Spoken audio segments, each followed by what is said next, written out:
नमस्कार बंधुरा सुतोपार हेसेले आपनादेर सबाइके स्वागत जानाच्छि। आमी आजके एकटा छुरी शुटकी बा तरोयाल शुटकिर रेसिपि आपनादेर सामने निये हाजिर हयेछि। आपनारा देखतेई पाच्छेन एखाने आमी प्राय 200 ग्रामेर मतो शुटकी माछ निये नियेछि। एबार एई रान्नाटार जोन्नो आमी किछु सब्जी नेब। एखाने एकटा बेगुन, किछु शिम, मूलो और एक माझारी साइजेर आलू निये नियेछि। एबार एई सब्जीगुलोके आमी केटे परिष्कार करे निये फिरे आसछि। एई जे देखुन छुरी शुटकी रेसिपिर जोन्नो आमी एखाने शिमगुलो ठीक एरम डुमो करे केटे नियेछि। एखाने बेगुनेर अर्धेक एकटु लम्बा करे केटे नियेछि, किछु काँचा लंका चिरे निये नियेछि और जे आलूटा आमी रेखेछिलाम सेटा एकटु एरम लम्बा लम्बा मोटा करे केटे नियेछि और ठीक एकई रकम भावे मूलोटाओ केटे नियेछि और एखाने किछु रसुनेर कोया निये नियेछि। और शुटकी माछे देबो बोले दुटो मीडियाम साइजेर पेंयाज कुचिए निये नियेछि और एखाने एक मुठो फ्रेश धनेपाता कुचिए निये नियेछि। एबार आमी छुरी शुटकीगुलोके ठीक एरकम भावे केटे निये उष्ण गरम जले 1 मिनिटेर मतो एकटू परिष्कार करे नेब। एर फले शुटकी माछगुलो एकदमई देखबेन परिष्कारो हये जाबे और शुटकी माछेर मध्य गन्धও किन्तु थाकबे ना। एबार आमी रान्नार जोन्नो कड़ार मध्य परिमाण मतो सर्षेर तेल गरम करते दिलाम। तेलटा गरम हये गेले एकटू खुंती दिये नाड़ाचाड़ा करे नेওয়ার पर आमी जे छुरी शुटकीटा धुए परिष्कार करे नियेछि देखुन सेटाई एई तेलेर मध्य आमी छेड़े दिलाम। शुटकीटा एबार आमी खूब हालका करे तेलेर मध्य फ्राई करे नेब और फ्राई करार समय एर मध्य अल्प नुन और हलुद गुঁড়ো दिए दिएछिलाम। देखुन शुटकी माछटा आमार हालका फ्राई करे नेওয়া হয়ে গেছে। এটা আমি তেল থেকে তুলে একটা পাত্রের মধ্যে নিয়ে নিলাম।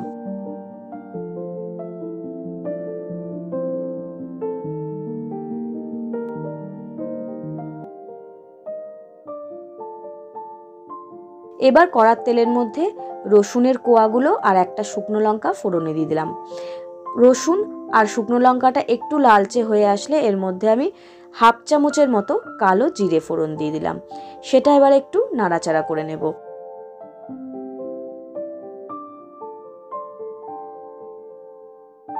এবার কড়ার মধ্যে আমি কুচিয়ে রাখা পেঁয়াজটা দিয়ে দিলাম। পেঁয়াজটা লাল করে ভাজা অবধি আমি অপেক্ষা করব। পেঁয়াজটার মধ্যে লালচে রং চলে এসেছে। এবার আমি কেটে রাখা আলুগুলো আর মূলোটা দিয়ে দেব। তারপর এটা পেঁয়াজের সঙ্গে একটু ভালো করে ফ্রাই করে নিয়ে গ্যাসের ফ্লেম একদম লো করে দিয়ে আমি 4-5 মিনিটের মতো আলু আর মূলোটা একটু ঢেকে দেব। কিছুক্ষণ পর ফিরে এসেছি। এবার কড়ার ঢাকনা তুলে নিয়ে কেটে রাখা শিমগুলো দিয়ে দিলাম।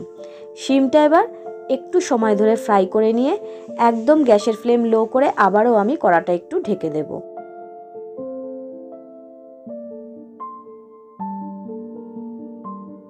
আবারও কিছুক্ষণ পর ফিরে এসে কড়ার ঢাকনা তুলে নিয়ে সব সবজিগুলো আরেকবার একটু নাড়াচাড়া করে নেওয়ার পর কেটে রাখা বেগুনগুলো দিয়ে দিলাম। বেগুনটাও আমি 1 মিনিটের মতো একটু এই সবজিগুলোর সঙ্গে ফ্রাই করে নেব। সবটা সবজি বেশ কিছুক্ষণ সময় ধরে ফ্রাই করে নেওয়া হয়ে গেছে। এর মধ্যে এবার আমি 1 চামচ নুন, হাফ চামচ গুঁড়ো হলুদ আর হাফ চামচ লাল লঙ্কার গুঁড়ো দিয়ে সবটা আবার খুব ভালো করে একটু মিশিয়ে নিলাম।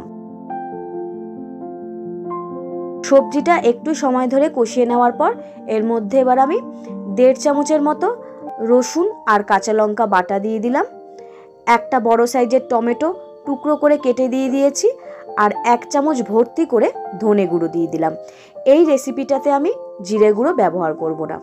তারপর সবটা মশলার সঙ্গে খুব ভালো করে আমি কষিয়ে নেব। নিয়ে সবার শেষে এর মধ্যে আরও 1 চামচের মতো নুন দিয়ে দেব। নুনটা দিয়ে আরেকটু সবজিটা খুব ভালো করে আমি মিশিয়ে নিয়ে গ্যাসের ফ্লেম একদম লো করে দিয়ে কড়াটা আমি 5-6 মিনিটের মতো ঢেকে দেব। আবারও কিছুক্ষণ পর ফিরে এসেছি। তরকারিটা একটু নাড়াচাড়া করে নেওয়ার পর চিড়ে রাখা কাঁচা লঙ্কাগুলো ওপর থেকে ছড়িয়ে দিলাম। তারপর আরেকটু মিশিয়ে নিয়ে ছোট 1 বাটি পরিমাণ আমি জল এর মধ্যে দিয়ে দেব। তরকারিটা যখন ফুটে উঠবে ওপর থেকে আরেকটু ধনেপাতা কোচানো ছড়িয়ে দিয়ে গ্যাসের ফ্লেম মিডিয়ামে রেখে কড়াটা আমি আরেকবার ঢেকে দেব।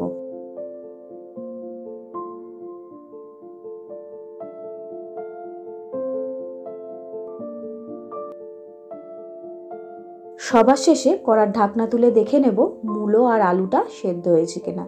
দেখুন সবটা কিন্তু খুব ভালো করে সেদ্ধ হয়ে গেছে। এবার ভেজে রাখা তরোয়াল শুটকিটা আমি ওপর থেকে ছড়িয়ে দিলাম। শুটকি মাছটা দিয়ে একটু আমি খুন্তি দিয়ে নাড়াচাড়া করে নিয়ে আরও যে কুচিয়ে রাখা ধনেপাতাটা আমার রাখা ছিল সেটা ওপর থেকে সবটা দিয়ে দিলাম। দিয়ে গ্যাসের ফ্লেম মিডিয়াম থেকে একটু লো করে দিয়ে কড়াটা আমি আবারও 3-4 মিনিটের মতো ঢেকে দিলাম। 3-4 মিনিট পর আমি গ্যাসটা অফ করে দিয়ে তরোয়াল শুটকিটা বেশ কিছুক্ষণ সময়ের জন্য স্ট্যান্ডিং টাইমে রেখে দেব।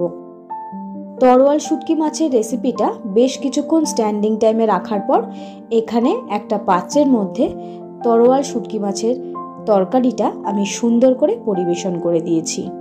দেখুন বন্ধুরা, দেখতে কিন্তু অত্যন্ত লোভনীয় হয়েছে। গরম ভাতের সঙ্গে এই রেসিপিটা জাস্ট জমে যাবে। আশা করি শীতকালীন সবজি দিয়ে তরোয়াল মাছের এই রেসিপিটা আপনাদের ভালো লেগেছে। আর ভালো লাগলে অন্যান্য রেসিপির মতো অবশ্যই লাইক কমেন্টের মাধ্যমে আমাকে জানাতে ভুলবেন না। আরও নিত্য নতুন রেসিপি পাওয়ার জন্য সুতোপার হেসেল চ্যানেলটা সাবস্ক্রাইব করে পাশে থাকা বেল আইকনটা প্রেস করে অল করে দেবেন। নমস্কার।